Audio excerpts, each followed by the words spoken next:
Mientras, en lo que llego ahí, busquen el libro de Ezequiel. Busquen el libro de Ezequiel. Creo yo que es el capítulo 3.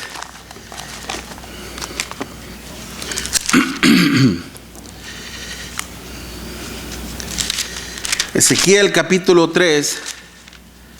Estoy en Eclesiastés. A ver.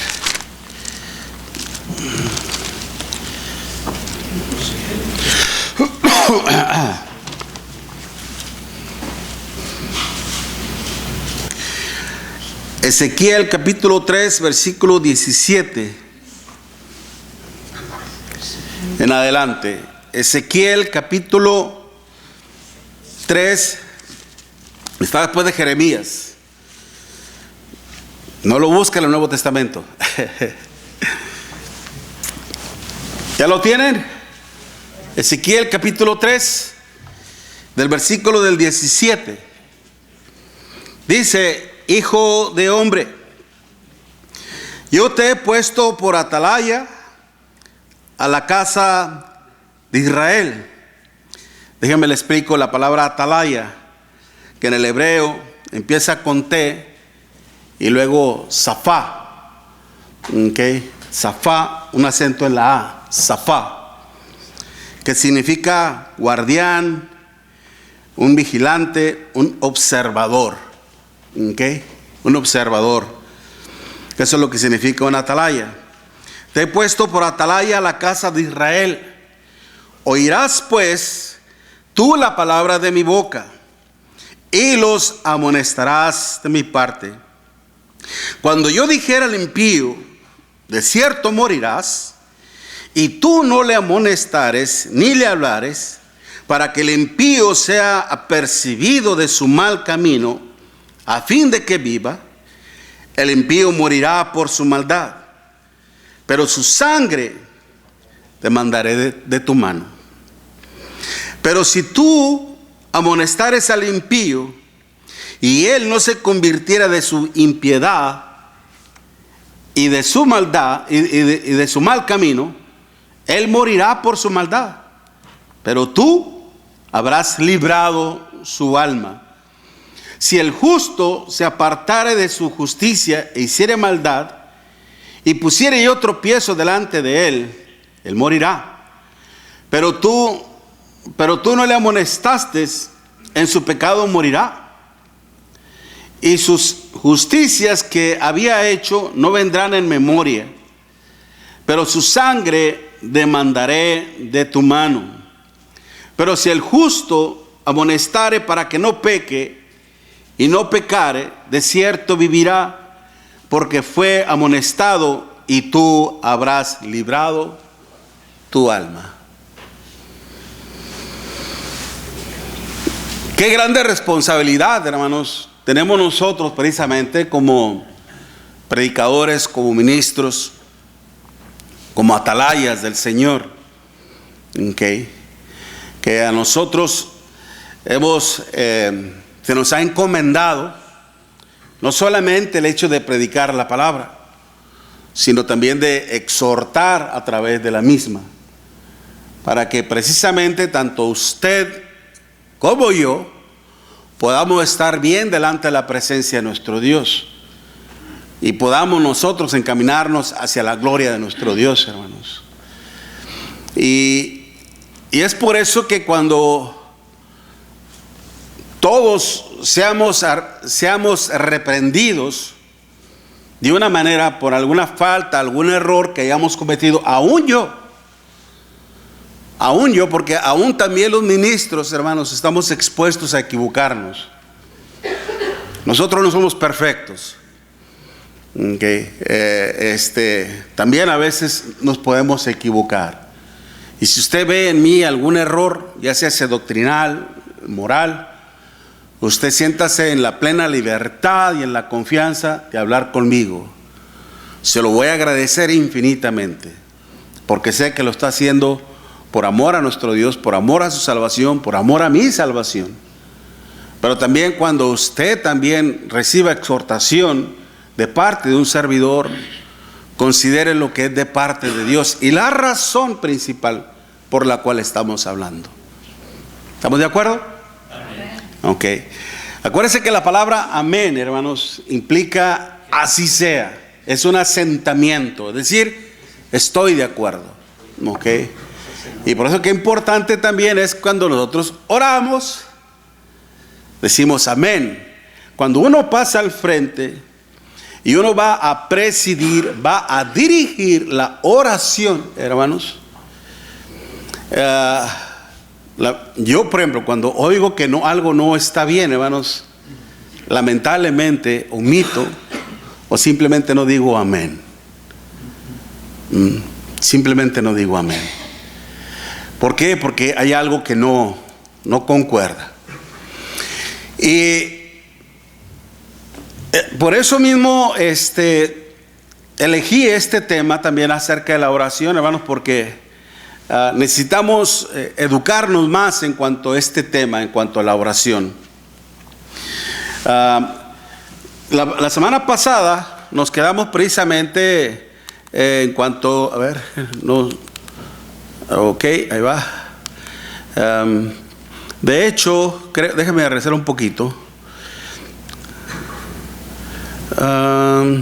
Híjole, a ver, se me hace que no sé por qué ¿habías borrado el pasado, de hermano? Sí. Ok, me extraña. Bueno, porque ahí estamos hablando de 3 cosas, ok, pero le añadí 2 cosas más. Déjeme. Ahí son 3 incisos, ok. Le añadí también inciso D, de acuerdo a la actitud correcta. Le hice alguna corrección. Dirigiéndonos siempre a la persona correcta, haciéndolo mediante la persona correcta, conforme a la persona correcta, ok. De acuerdo a la actitud correcta, e inciso E, y de acuerdo en la condición correcta. O sea, sé que son 5 puntos generales que vamos a estar viendo en este tema acerca de la oración. Okay. Bueno, luego vamos a apuntarlo ahí. Okay. Por ejemplo, para los que se encargan de apuntar,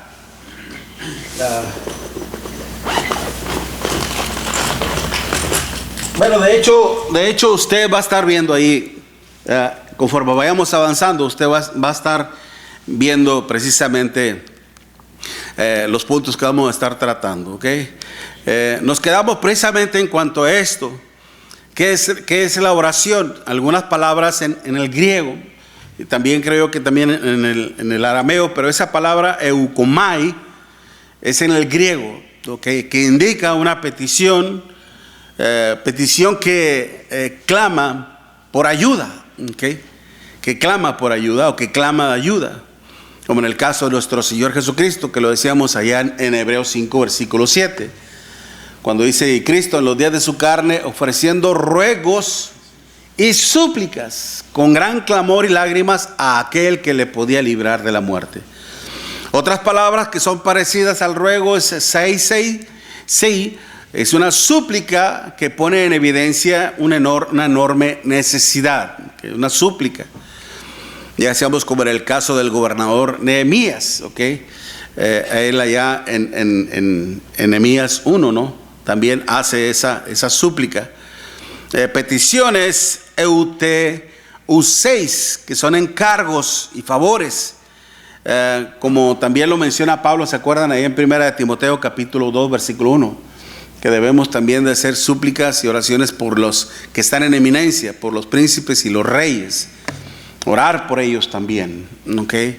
Y la palabra parakaleu, que implica un ruego también.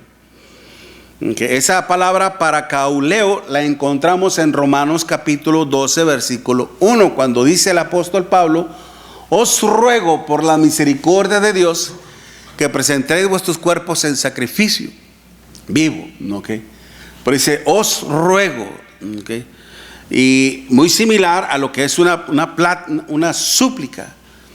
Pero estas acciones, hermanos, manifiestan en sí una actitud de humildad hacia nuestro Dios. Y más que todo, hermanos, haciendo a un lado la cuestión teológica, por decir así, y práctica, aunque la oración en sí Dios nos la ha dado, porque es el único, óigalo bien, es el único medio mediante el cual nosotros podemos platicar, dialogar con nuestro Dios. Muchas veces, lamentablemente, a veces la oración se convierte, hermanos, como en una, ¿cómo les puedo decir? En palabras muy repetitivas. Y a veces, hermanos, nosotros, cuando vamos empezando, por decir así, el cristianismo, escuchamos a otro hacer la oración y muchas veces imitamos ese ejemplo. Y si hay un hermano que dice, Padre nuestro que estás en los cielos, te pedimos que esto y que lo otro. Padre nuestro que estás en los cielos, te pedimos también que hagas esto. Padre nuestro que estás en los cielos, te pedimos. Miren, hermanos, déjenme, me detengo. Créalo que no es mi intención de ninguna manera, hermanos, ofender a nadie, lastimar a nadie, ¿okay? Ni incomodar a nadie. No es mi intención de ninguna manera en eso. Mi única intención es precisamente que nosotros seamos instruidos, educados y obviamente a través de la palabra de nuestro Dios. Que mejoremos sobre todo, hermanos, en las cosas que Dios nos ha dado. Y es por eso que estamos hablando de este tema precisamente, para que de alguna manera mejoremos en nuestra actitud hacia nuestro Dios. Y de hacerlo, hermanos, en una manera conforme a la palabra de nuestro Dios, principalmente hacerlo conforme a la palabra de nuestro Dios, pero también de hacerlo de una manera tan natural. Como le decía, cuando usted está platicando con alguien, usted no está repitiendo, no está diciendo constantemente su nombre. Pero fíjate Miguel, pero Miguel, pero fíjate Miguel, pero Miguel. No está repitiendo constantemente el nombre. O como cuando usted habla con su papá. Fíjate papá que esto, que aquello y que el otro, me pasó esto y no está diciendo mira papá, porque mira papá y esto papá. No se está repitiendo, ¿sí me explico? Que no caigamos en repeticiones. Simplemente es una charla, es una conversación con nuestro Dios. Y es una conversación, hermanos, que no nace de una, ¿cómo le podría decir? De algo ya escrito. Tienes que hacerlo así. Cuando nuestro Señor Jesucristo nos enseña en cuanto a la oración, cuando los discípulos le dijeron al Señor, enséñanos cómo orar, ¿no? El Señor les dijo, Padre nuestro que estás en los cielos, santificado sea tu nombre, venga tu reino, etcétera, etcétera, etcétera. Pero se da cuenta que ya no pronunció el nombre del Padre. ¿Cuántas veces pronunció el nombre del Padre? Solo una. Entonces es por eso que le digo, la oración, hermanos, es simple y sencillamente una conversación con Dios. Y vamos a orar a Dios dependiendo de la situación o dependiendo del momento o del lugar en que nos encontramos. Por ejemplo, cuando vamos a iniciar el servicio, aquí, hermanos, hacemos una oración. Y lo que deberíamos de hacer, hermanos, y esto es meramente en cuanto a una opinión personal, que se nos ponga en las manos de Dios y decir: Padre, estamos por iniciar este servicio, queremos hacerlo conforme a tu palabra, ayúdanos para mantenernos en ella, que las oraciones, que las alabanzas, que la prédica, que todo sea de acuerdo a tu voluntad. O sea, relacionado a la introducción y de lo que vamos a hacer, pidiendo por los que vienen en camino, pidiendo por los que no pudieron estar aquí con nosotros, algo en relación a la introducción que vamos a hacer. Entonces, pero ciertamente la oración, hermanos, es algo muy importante. De hecho, de esto lo vamos a hablar precisamente acerca de la importancia de la oración. No quiere avanzar esto. De repente como que se me duerme. A ver, hermano, ayúdame. Ok. Bueno, ya se me están poniendo los 4.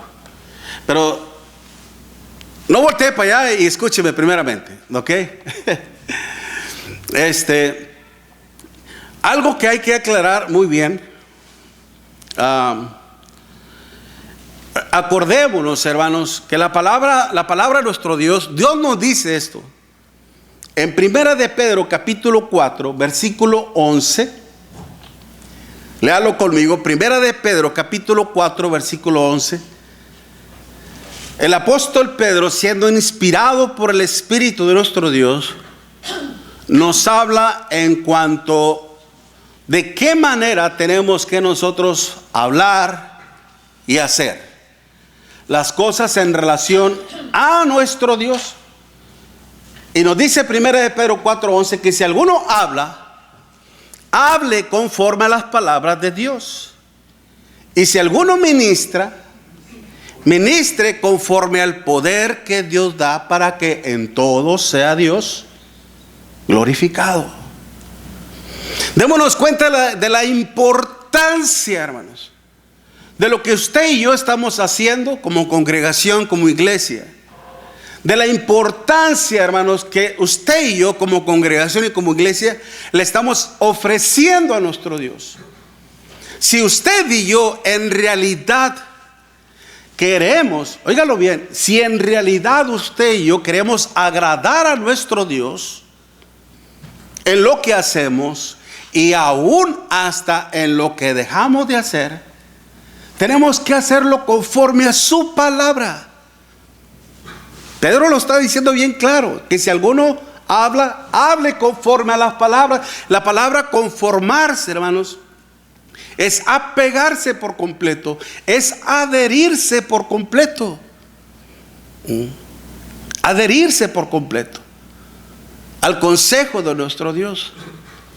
¿Qué pasa si usted y yo no hacemos las cosas como Dios manda?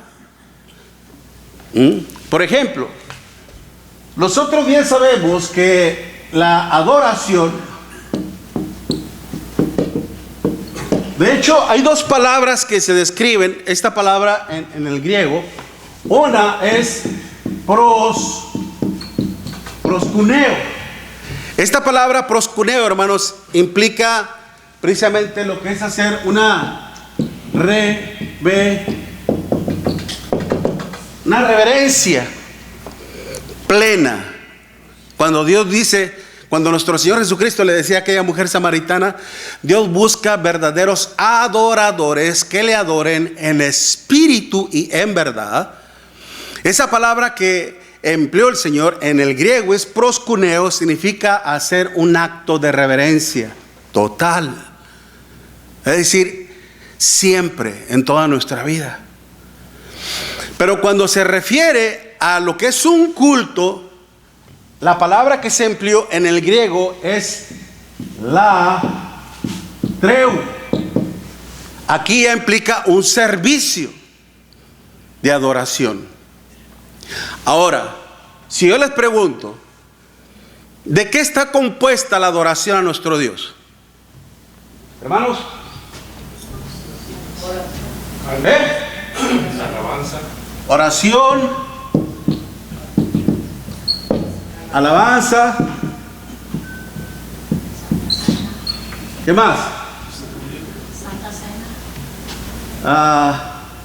Bueno, ponerle sermón, lo que es más que todo es sermón.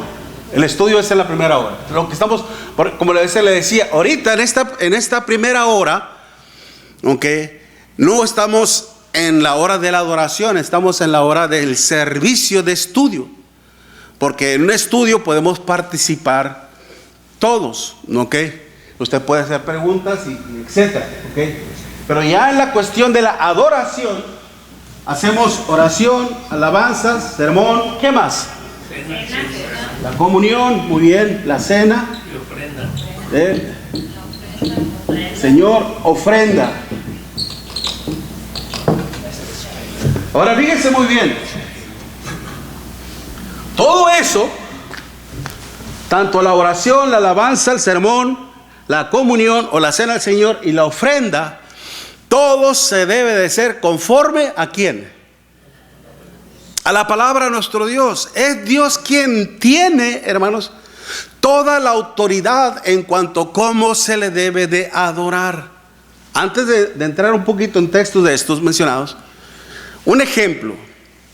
En el caso, ustedes ya lo han escuchado, vaya conmigo a Génesis capítulo 4, cuando Caín y Abel iban a adorar a nuestro Dios. Vaya conmigo a la escritura, porque es muy importante que usted lea la palabra, que usted lea las escrituras, para que usted base su fe, su confianza en lo que dice Dios a través de su palabra y no lo que digo yo. Mi opinión, hermanos, no cuenta en lo absoluto. Lo que yo pienso, yo creo, yo supongo, no importa en lo más mínimo. Nosotros bien sabemos que aquí lo único que importa es el pensamiento de Dios. ¿Qué es lo que Dios dice en su palabra? Porque ¿cómo es que viene la fe? Romanos 10:17, la fe viene por el oír y el oír por la palabra de Dios. Ahora, fíjense muy bien. En Génesis capítulo 4, versículo del 1 en adelante. Conoció Adán a su mujer Eva, la cual concibió y dio a luz a Caín, y dijo: por voluntad de Jehová he adquirido varón. Después dio a luz a su hermano Abel, y Abel fue pastor de ovejas y Caín fue labrador de la tierra. Y aconteció andando el tiempo que Caín trajo del fruto de la tierra una ofrenda a Jehová, y Abel trajo también de los primogénitos de sus ovejas, de lo más gordo de ellas. Y miró Jehová con agrado a Abel y a su ofrenda, pero no miró con agrado a Caín y a la ofrenda suya. Y se enseñó Caín en gran manera y decayó su semblante. Ya conocemos lo demás, que a consecuencia de ello, cómo es que Caín mató a su hermano Abel. Pero algunos hermanos han entendido esto, que dicen que Caín, que Dios no se agradó de Caín porque Caín no se esforzó en agradar a nuestro Dios. Okay. En cambio Abel sí, porque dice que Abel trajo lo mejor de las ovejas, el más gordo. Y a veces nuestro pensamiento, a veces nuestro propio razonamiento suele sonar muy lógico. Y hasta cierto punto diríamos: oye, pues es cierto, ¿verdad? Pero ¿sabe qué? No es así. Aquí el Espíritu Santo no nos arroja más información, el del por qué nuestro Dios no se agradó de Caín. ¿Por qué sí se agradó de Abel y por qué no se agradó de Caín? Acuérdense lo que hemos aprendido, que cuando un texto no está muy claro, ¿qué hacemos? Contexto inmediato, leemos el capítulo. Cuando en el capítulo no hay claridad, contexto remoto, el libro. Cuando todavía el contexto remoto del libro no nos arroja información, ¿qué tenemos que hacer? Contexto, muy bien mi hermana, contexto general. Buscar en toda la Biblia. Y precisamente en Hebreos capítulo 11, yo sé que esto ya lo hemos escuchado, hermanos, pero por los que nos están viendo en las redes sociales y por nuestros amigos que nos están visitando, para que también ellos aprendan de esto. Okay. En Hebreos capítulo 11, Hebreos 11 versículo 4, Hebreos 11 versículo 4, No, Hebreos 11, versículo 4.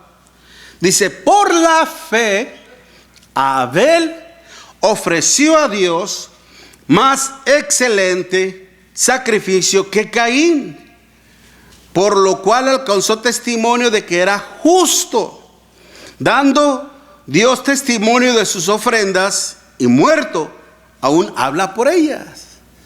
Es decir, el ejemplo que nos dejó Abel, hermanos, de la forma de cómo él adoró a Dios y cómo es que logró agradar a nuestro Dios, nos sirve a nosotros de ejemplo. Ahora, aquí nos dice, ¿cuál sería la palabra clave en este texto? Cuando dice, por la fe, Abel ofreció a Dios más excelente sacrificio que Caín, por lo cual alcanzó testimonio de que era justo, dando Dios testimonio de sus ofrendas, y muerto aún habla por ella. ¿Cuál podría ser la palabra clave ahí? La fe. La fe, hermanos. Ok. Ahora, déjenme.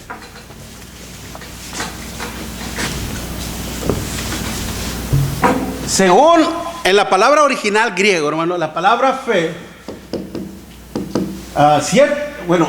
primeramente, ciertamente nosotros, como la misma palabra nuestro Dios la traduce como certeza, como convicción, ¿verdad? Como seguridad también.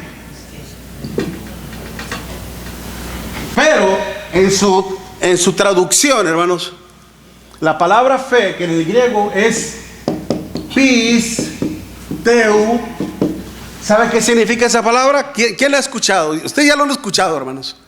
Hermano Fabián, ¿qué significa esa palabra?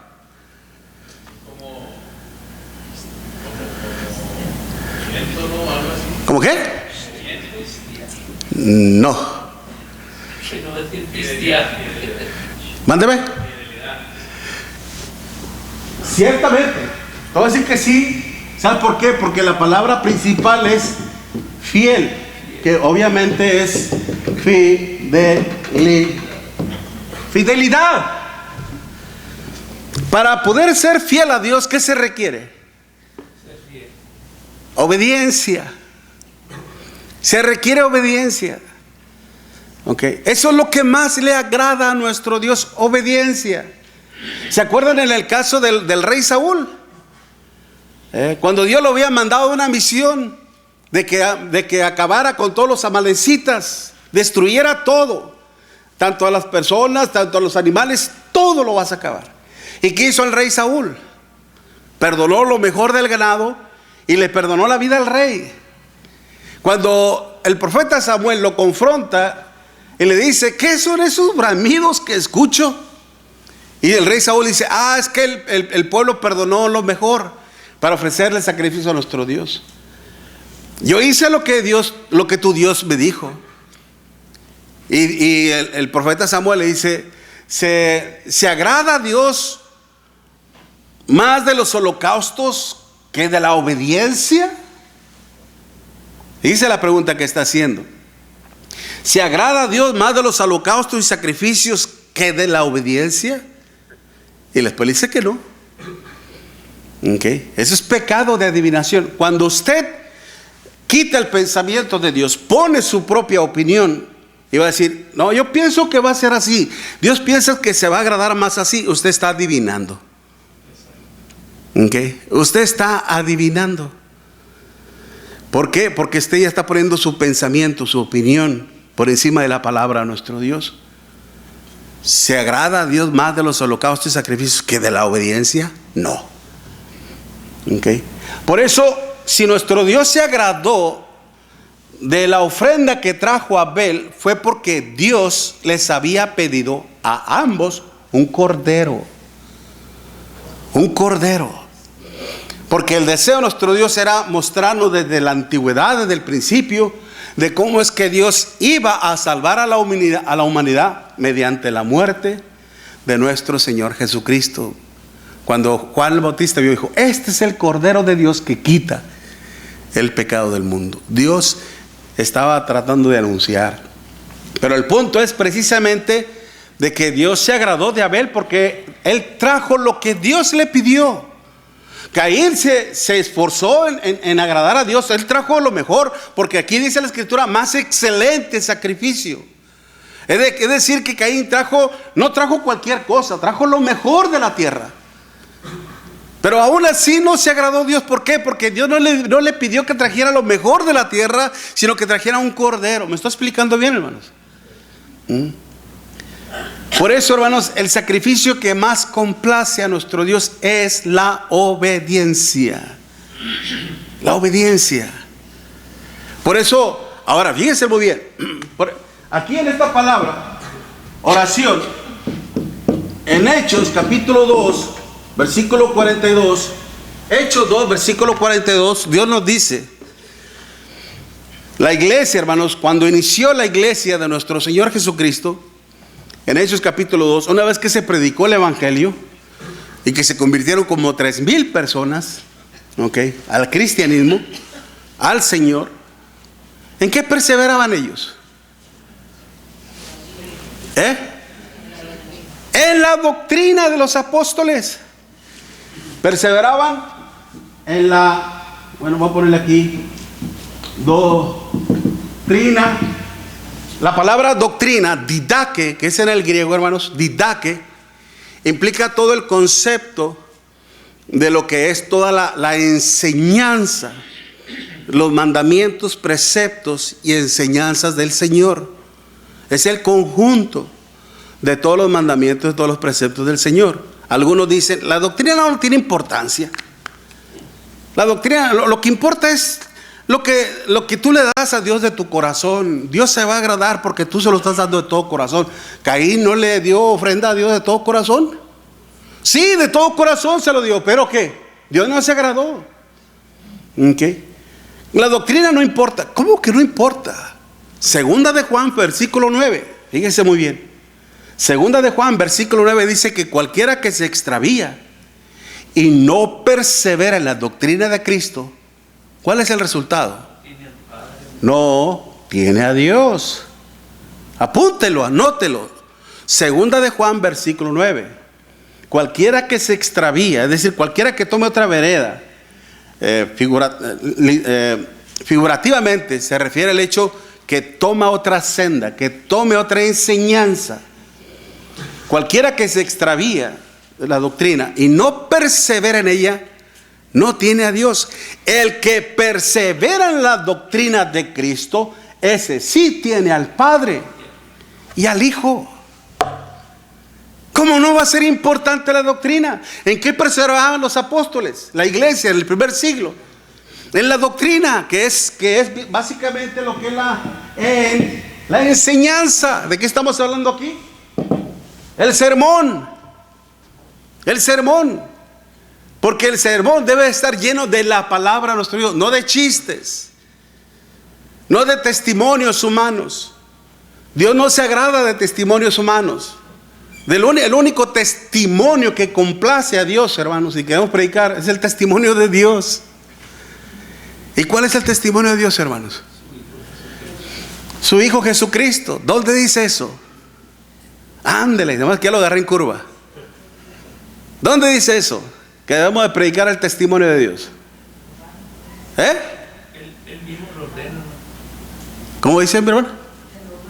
No. ¿Dónde dice? Acuérdense que tenemos que hablar donde la Biblia habla.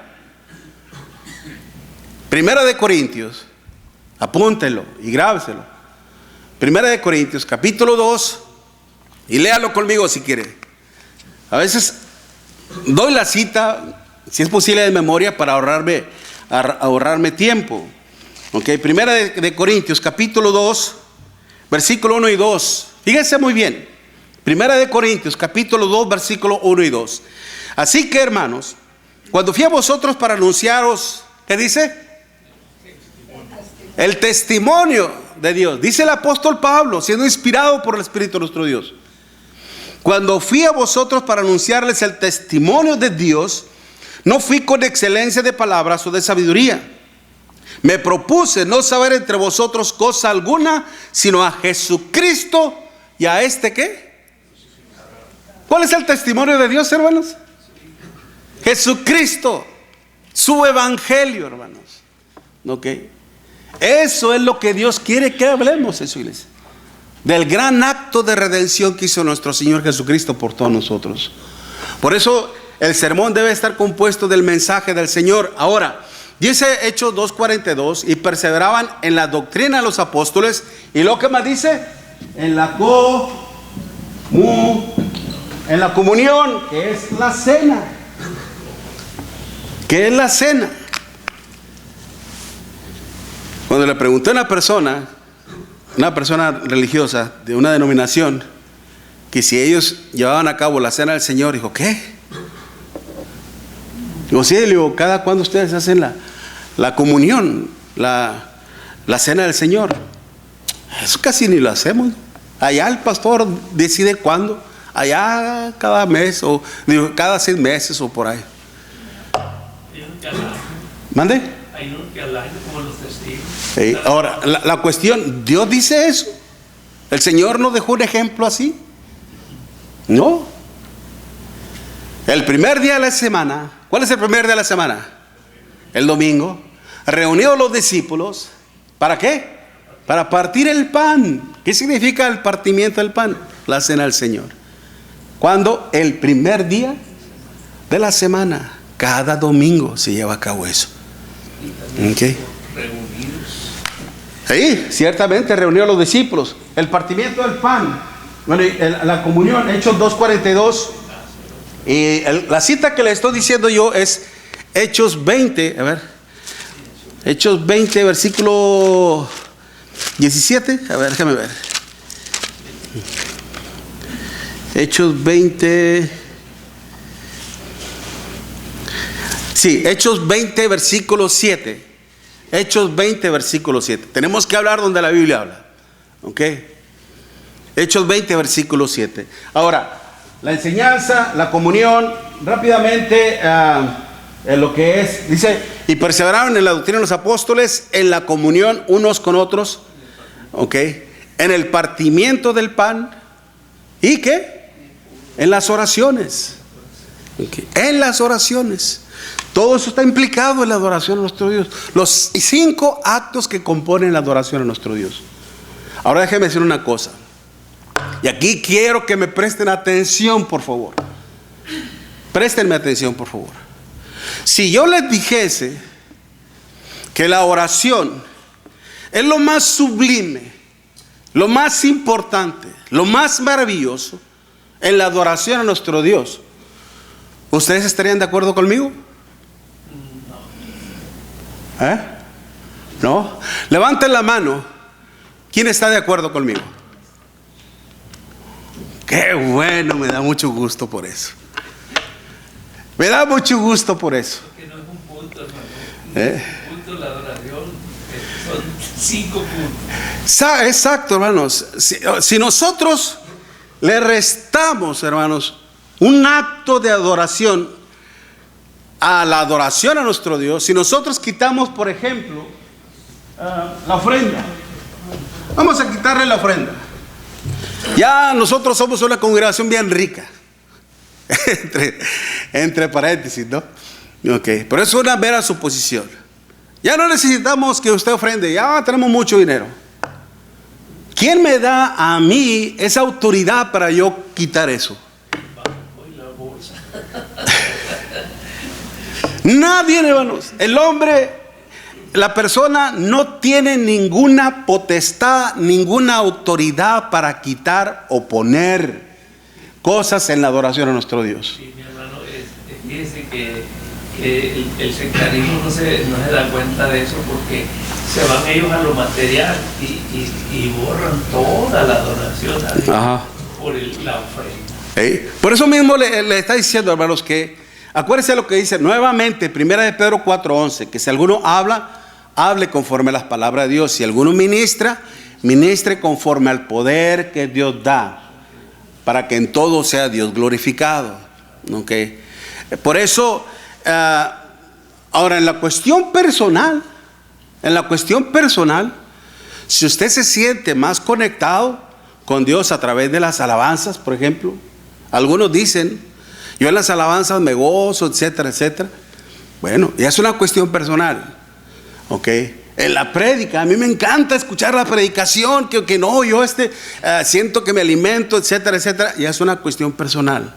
En la cena del Señor, si usted dice que la cena del Señor es lo más sublime, lo más grande, es una cuestión personal. Porque si yo digo eso, ¿dónde dice la Biblia eso?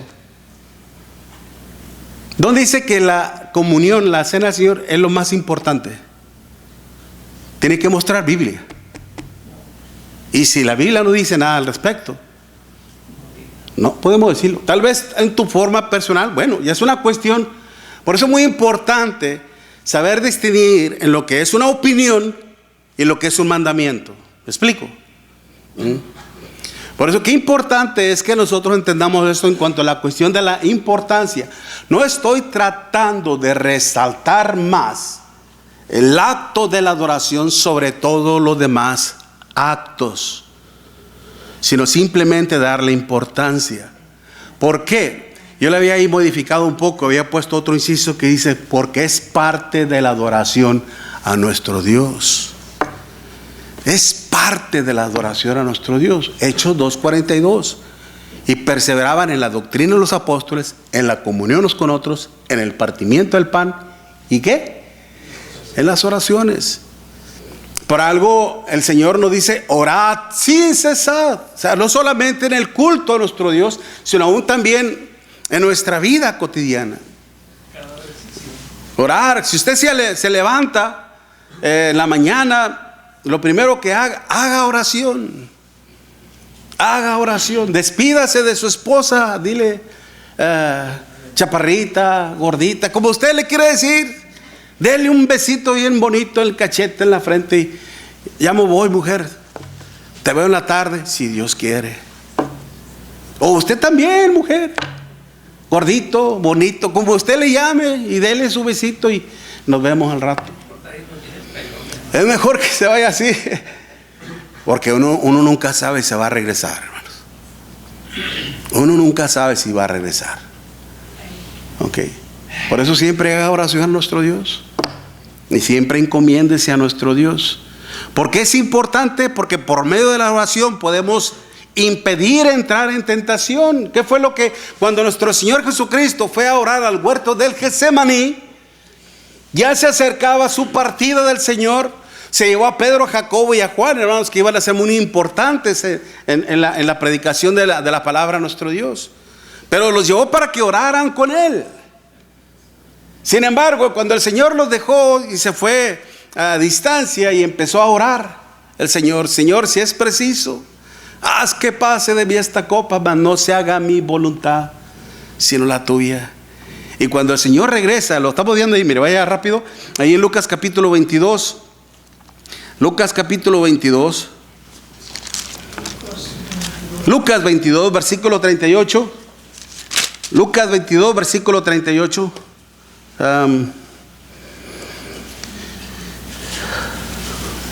39, y saliendo se fue, dice, versículo 39, y saliendo se fue como solía al monte de los olivos, y sus discípulos también le siguieron.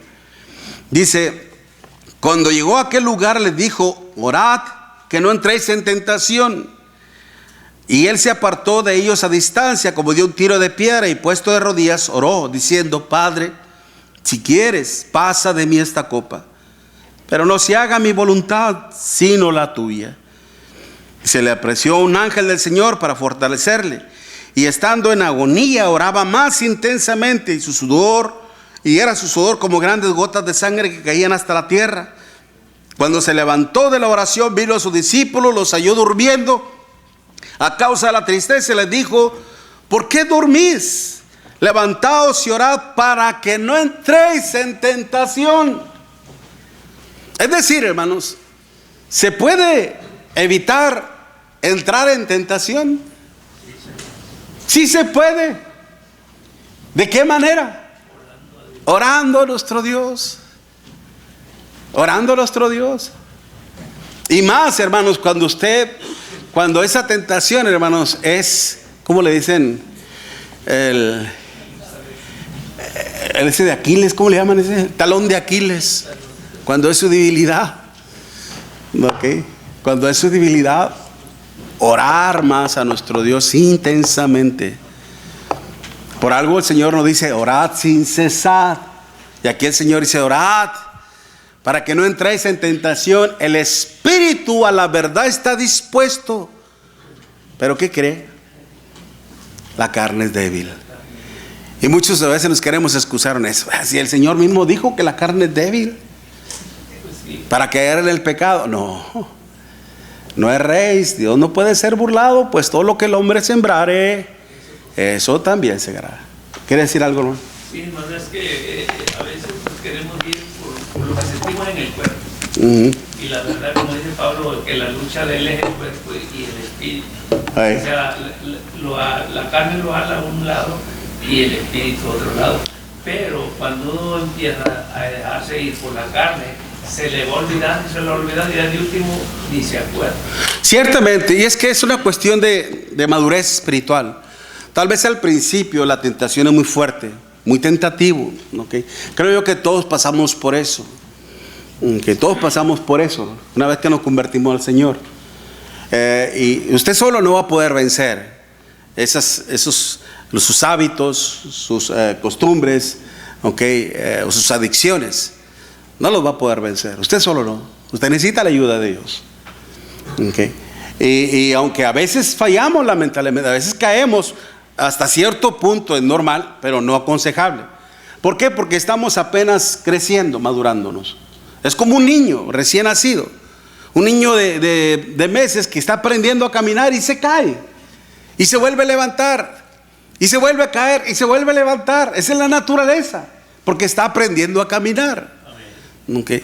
En el aspecto espiritual podría pasar eso. No es una ley de que vaya a ser así, no, pero puede pasar. El apóstol Juan lo decía: hijitos míos, estas cosas os he hablado para que no pequéis. Pero si pecares, abogado tenemos para con el Padre. Primera de Juan capítulo 2 versículo 1. Okay. Pero ya con la ayuda de Dios, hermanos, Él los fortalece y podemos ir superando y venciendo todos esos temores, todas esas preocupaciones, todas esas angustias con la ayuda de nuestro Dios. Amén. Dios los bendiga, hermanos. Gracias por su participación, gracias por su atención. Vamos a tomarnos un receso, un descanso.